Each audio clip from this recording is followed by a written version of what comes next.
Assalamualaikum warahmatullahi wabarakatuh. Pada teman-teman anggota Indonesia Sporting Ambulance di seluruh wilayah Indonesia, saya Nova Widiatmoko mewakili pribadi dan juga organisasi mengucapkan terima kasih banyak atas doa dan dukungannya terkait ikut kesertaannya saya mewakili organisasi di kompetisi Jasa Raharja Traffic Hero. Dan alhamdulillah kita telah mendapatkan juara 2. Alhamdulillah, ini kembali lagi kita mendapatkan sebuah penghargaan, sebuah apresiasi, sebuah rezeki yang sangat luar biasa. Ini hasil jerih payah bukan hanya saya seorang, tapi juga teman-teman anggota IA semuanya yang telah berjuang selama ini dengan penuh kegigihan, loyalitasnya, kemudian jiwa berbuat atau berharapnya. Terima kasih sekali lagi saya ucapkan. Mudah-mudahan dengan ini menjadi sebuah satu langkah kita untuk lebih maju dan lebih berkembang, supaya organisasi ini bisa terus eksis, bisa terus bermanfaat untuk masyarakat Indonesia. Oh ya teman-teman, mungkin teman-teman penasaran dengan juara 1. Beliau ini sangat luar biasa, sangat menginspirasi, dan bagi saya memang beliau ini yang sangat layak untuk menjadi juara karena memang dedikasinya ini sangat luar biasa. Nanti kita berkenalan. Orangnya sudah ada di sini. Kita langsung saja menuju juara 1. Iya. Ya, inilah Mas Dodik. Ya Mas Dodik. Nama lengkapnya Mas siapa? Dodik Mudianto Laksmana Putra. Aduh panjang banget. Mas. Iya. 4 ini kata. Beliau ini juara 1 kompetisi Jasa Raharja Traffic Hero, berasal dari Kota Solo. Iya. Dengan membawa organisasi atau komunitas Supeltas. Jadi beliau ini mendirikan sebuah yayasan, yaitu Yayasan Supeltas Indonesia. Apa itu Supeltas, Mas? Supeltas itu sukarelawan pengatur lalu lintas. Ya, biasa kalau di kota-kota lain tuh ada yang bilang polisi cepek, terus iya, Pak Ogah. Betul. Mas Dodi umurnya berapa, Mas? 22 tahun. 22 tahun, sangat luar biasa, menginspirasi saya juga ini beliau. Tadi kita sudah ngobrol panjang lebar. Memang Mas Dodi ini sangat luar biasa ya. Di usianya yang masih muda, bahkan jauh lebih muda dari saya, tapi beliau ini luar biasa. Dedikasinya, kemudian visinya, kemudian hal yang dilakukannya ini benar-benar sangat menginspirasi. Mungkin Mas Dodi ada cerita pesan dan pesan, kemudian terkait dengan kompetisi ini jadi juara 1, kemudian tentang Supeltas juga, kemudian tentang selanjutnya nih kita dari para peserta kompetisi Jasa Raharja Traffic Hero yang terutama yang 5 besar ini, apa sih yang bisa kita jadikan sebuah kerjasama ke depannya, karena memang kita ini saling berhubungan, terutama adalah tentang lalu lintas. Iya. Monggo Mas Dodi, dipersilakan. Iya, terima kasih buat idola saya, Mas Nova, idola kita semua. Alhamdulillah dengan penghargaan ini membuat saya mendapatkan amanah yang sangat berat, karena menurut saya ini bukan kompetisi tapi kemenangan buat teman-teman relawan yang perhatian dengan masyarakat di luar sana, khususnya relawan yang bergerak di bidang lalu lintas. Kemudian saya sebagai founder atau pendiri Yayasan Supeltas Indonesia berharap suatu saat stigma-stigma negatif, entah itu tentang Supeltas, entah itu tentang relawan di jalanan yang membantu semuanya, entah itu mengamankan ambulans, terus kemudian menjadi mitra kepolisian, kemudian ada juga penambal jalan, itu semua tidak ada stigma negatif dari semua kalangan atau semua elemen manapun. Karena jujur saja ketika kita tahu tokoh-tokoh di balik itu semua bergeraknya dengan hati. Kalau kata salah satu juri tadi, ternyata kekuatan hati itu bisa mengalahkan kekuatan dari otak. Itu saya sangat setuju. Kemudian sebenarnya cerita di awal saya ketemu Supeltas karena mungkin banyak masyarakat Kota Solo yang tahu bahwa saya itu bukan yang di jalanan terjun langsung mengatur lalu lintas, nyemprit di tengah jalan. Itu bukan saya, karena bukan keseharian saya, tapi saya yang organize Supeltas, sukarelawan pengatur lalu lintas, dari yang stigmanya negatif mengubah menjadi stigma positif. Karena Supeltas itu mayoritas dari PGOT, pengemis, gelandangan, dan orang terlantar, dan juga mantan narapidana yang berhasil kami latih dan akhirnya menjadi orang yang bermanfaat. Cerita pertama saat ketemu Supeltas itu sekitar tahun 2014. Di usia saya yang 16 tahun saya sudah aktif di organisasi Supeltas. Saya dulu pemain bola, Mas. SMP saya di Diklat Salatiga. SMA itu saya di Akademi Persija Junior. Saya satu asrama dengan Ryuji Utomo yang badannya keker itu. Terus ada teman-teman seperti Ivan Dimas, terus Mas Hargianto, terus sahabat saya saat ini yang sangat dekat sama saya, Taufik Febrianto, kemarin pemain terbaik Liga 2 di Persik Kediri. Ada Edo Febriansyah, itu sahabat kental saya. Tapi di tahun 2012 saya patah kaki kiri karena kecelakaan. Saat itu pulang di Solo, kecelakaan. Terus kemudian yang kedua saya patah kaki di tahun berikutnya, 2013 saya patah kaki kiri. Ini Mas, saya kasih sedikit. Ya, tuh ada Panjang. bekasnya. Ini yang kanan. Ini yang Kalau kanan. yang kiri di bagian paha sini panjang. Bagian sini sama ini yang kiri ini ada juga ini patah. Jadi ini juga bagian sini patah. Jadi benar-benar kaki saya dulu yang kiri patah di bagian tumit dan paha karena kecelakaan. Terus yang kedua karena sepak bola patah di bagian lutut. Itu Mas. Nah, kemudian membuat saya depresi. Umur 16 tahun masih mencari jati diri, ingin bunuh diri karena dulu saya merasa tidak punya masa depan. Saya anak tunggal, merasa gagal membahagiakan orang tua saya karena saya satu-satunya harapan beliau. Kemudian tahun 2016 kaki saya masih pincang. Itu saya nongkrong. Kalau di Kota Solo itu ada jajanan khas yang sampai sekarang masih ada, namanya es kapal. Itu saya nongkrong di Jalan Bayangkara. Di es kapal itu di perempatannya kebetulan ada Supeltas, namanya Pak Kartolo. Jadi Supeltas ini di tahun 2005 didirikan dan diresmikan oleh Bapak Joko Widodo selaku Wali Kota Solo saat itu, dan sekarang kita ketahui semua sebagai Presiden Republik Indonesia. Salam lagi dong buat Pak Jokowi. Pak Jokowi ini selalu yang dulu loh gitu. Pak Jokowi, tanggung jawab dong Pak Jokowi.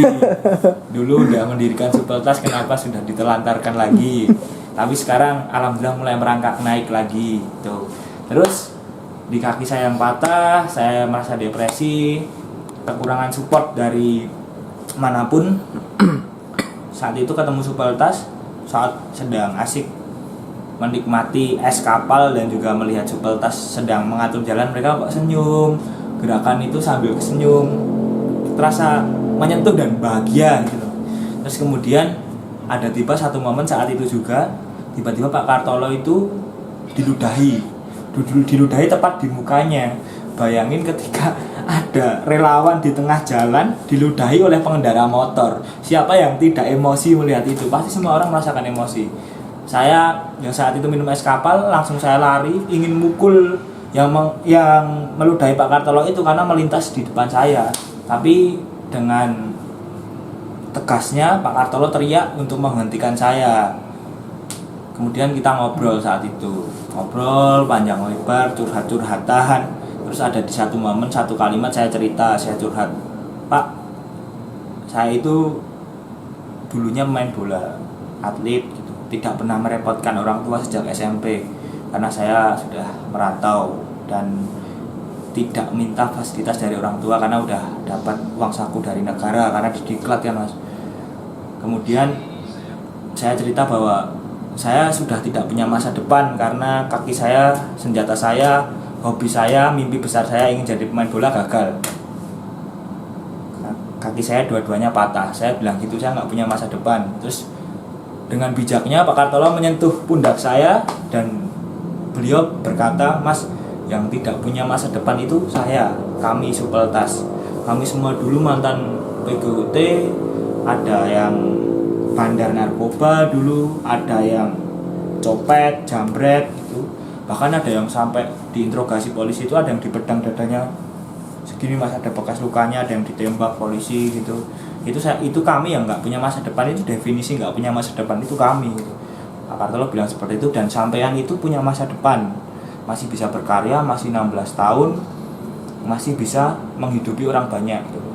Dari saat itu saya mulai terketuk dan saya nangis, mas, itu, mas, karena saya jujur orangnya cengeng. Kalau ada momen-momen seperti itu saya nggak bisa bendung air mata, pasti ya tiba-tiba ngalir sendirilah, saya cengeng jujur. Sebenarnya saya juga, mas, kadang kalau lagi sendiri juga suka begitu. entah itu alasannya apa. Iya. Oke, lanjut. Bener.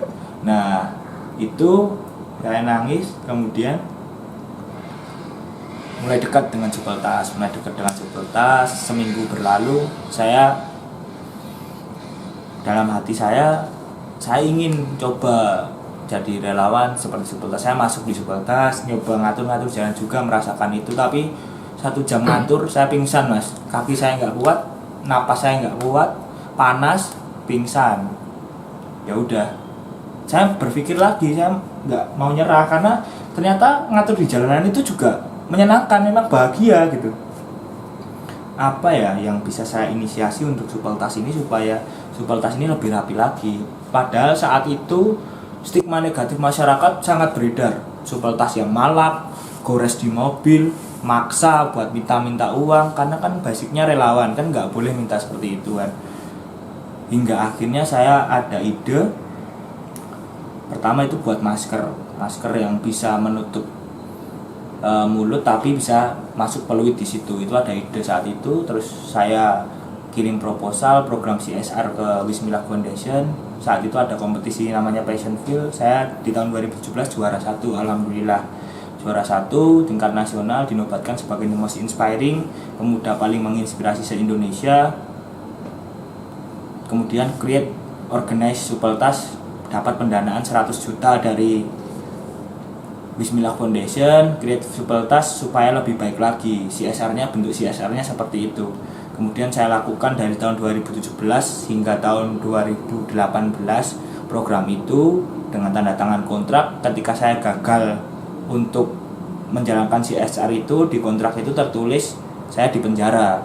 Programnya saya untuk buat masker itu sama create Supeltas biar stigma negatifnya itu berubah menjadi positif semua. Gimana cara saya dengan uang sebesar itu saya bisa menjawab tanggung jawab dari Wismillah Foundation. Alhamdulillah saya bisa menjawabnya. Dari tahun 2017 saya mulai mikir untuk membuat suatu gerakan-gerakan untuk Supeltas, event-event. Kita ada bersih-bersih sungai kumuh di kota Solo. Terus saya menertibkan Supeltas di perempatan atau di pertigaan kota Solo, hingga sampailah membawahi 60 anggota dan saya ditetapkan sebagai ketua organisasi Supeltas saat itu. Dan akhirnya saya ada inisiasi untuk membersihkan namanya lagi. Kita membuat yayasan dan juga saya menulis buku. Itu ide saya. Jadi ada 3 inisiasinya, buat masker, menulis buku, dan membuat yayasan Supeltas Indonesia dengan visi kelak Supeltas ini bisa diaplikasikan ke seluruh Indonesia dan saya bisa jadi bapak Supeltas Indonesia.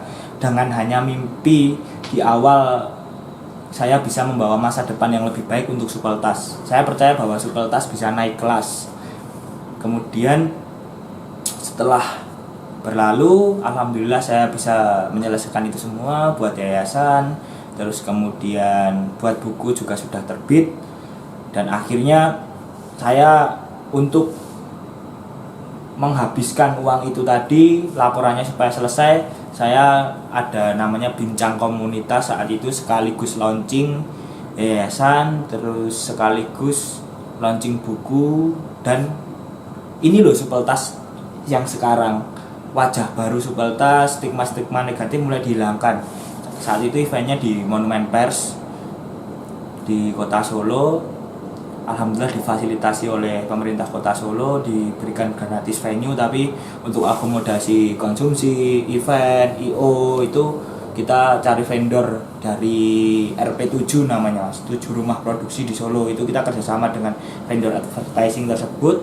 Buat event itu saya ada bincang komunitas, kita mengundang komunitas klub motor yang ada di Kota Solo. Kalau mungkin saat itu saya sudah kenal Pak Heri, mungkin tidak perlu undang seluruh komunitas, tinggal kontak Pak Heri aja mungkin udah langsung diserbu saat itu.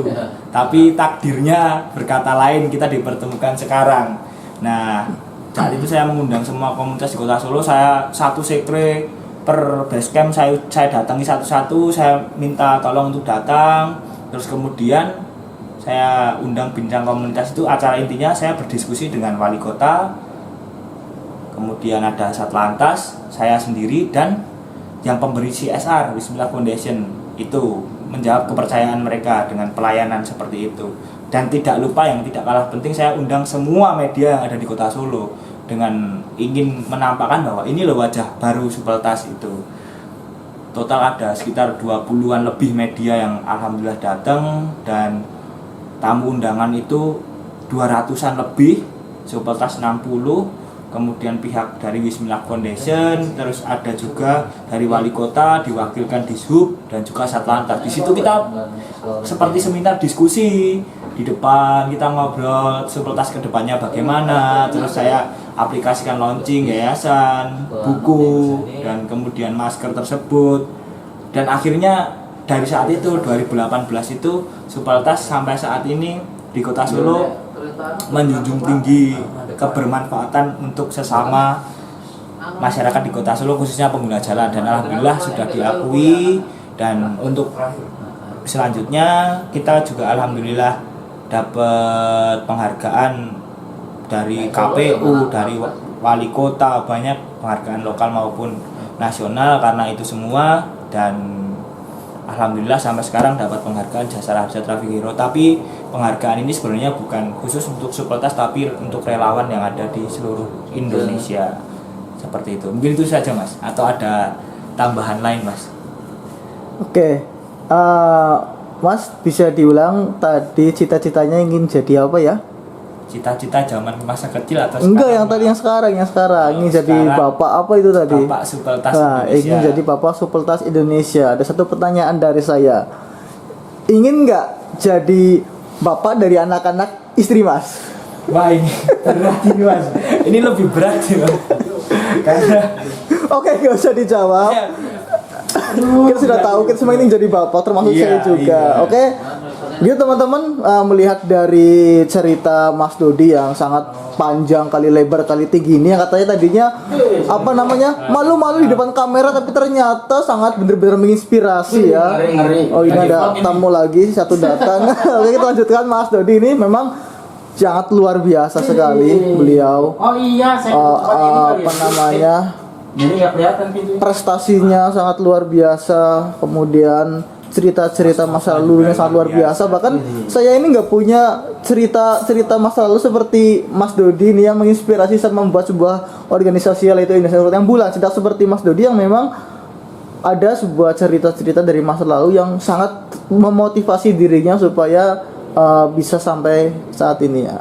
Beliau sangat menginspirasi. Mudah-mudahan juga sebagai bapak inspirasi juga memang sudah ada ya. Oke, kita nanti lanjut ke peserta lain. Betulan di sini banyak tamu juga di sini. Satu yang belum kejawab Mas. Apa yang belum kejawab? Bagaimana saya berkolaborasi dengan komunitas yang Oke, silakan. itu Mas. Saya pertama harus berguru ke Indonesia Esport Association. E-sport jadi game ya Mas. Apa? Indonesian Escorting Ambulance. Ya, kita sama-sama belajar Mas. Bercanda ini Mas. Indonesia e-sport ke game. Indonesia Escorting Ambulance.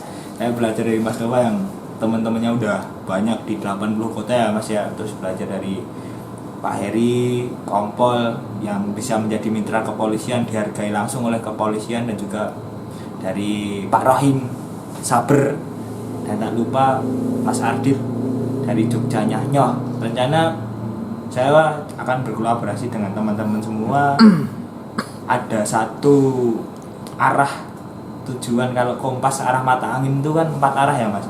itu 2, 3, 4 dan satu yang harus ada di poros tengah ya Mas. Dan kebetulan ini ada 4 arah juga, yang satu di poros tengah. Saya misalkan di poros tengahnya Solo, saya pengen buka cabang Sukultas di Banyumas, buka cabang di Klaten, Jakarta atau di Jogja itu bisa. Kalau di kota Banyumas poros tengahnya Mas Nova Ya. bisa buka cabang Luar biasa. di Solo, terus sama selanjutnya Pak Heri kita bisa buka cabang di Solo, Jogja Nyah bisa buka cabang Solo Nyah juga, dan juga Saber Solo, Kompol Solo juga boleh. Iya, semua kita ingin membuat jejaring itu Mas.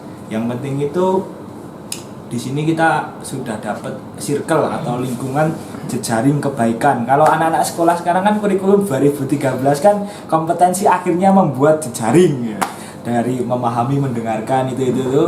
Sekarang kan membentuk jejaring terakhirnya kan. Nah, ini alhamdulillah sudah ada jaringan baru dari Jasara Harja. Kita dibentuk seperti ini. Semoga kolaborasi ini bisa jangka waktunya abadi. Inilah yang dinamakan 1 hari untuk selamanya. 1 hari bertemu menginspirasi selamanya. Tuh, Iya. sekali. Oke, ya memang pada intinya kita sebagai relawan ini sama-sama belajar, sama-sama memiliki satu tujuan, yaitu adalah untuk kemanusiaan. Yang tentunya kita melakukan sebuah kegiatan sosial memang berdasarkan dari hati dengan tujuan tentunya kita jadi lupa kan mau ngomong apa. Apa ya, Mas? Natural gini malah lucu ya Mas. Iya, ya intinya kita mengharap sebuah keberkahan ya dari hidup kita juga, supaya memang hidup kita ini bisa lebih bermanfaat untuk orang lain. Allah. Tuh. Oke, terima kasih Mas Dodi. Sampai ketemu lagi di video yang lain. Mungkin kita bisa nge-vlog lagi. Oke. Wow. Oh iya, plakatnya ditunjukin lagi dong tadi. Apa ada piagam, plakat piagam ini itu hadiahnya Ini juara buat 1 30 juta rupiah. 10 relawan di Indonesia. Ya, mantap. Kemudian Piagam ini ada penghargaan kosong. piagamnya, nanti ditulis sendiri ya, pakai stiker tuh lebih bagus. Ya, Mas. Tadi ininya mana? Tropinya mana? Iya, ini, Mas. Tropinya. Ya, mantap. Trofi penghargaan juara 1 Jasara Harja Traffic Hero Award 2020 Mas Dodi dari Sukultas Indonesia. Mantap.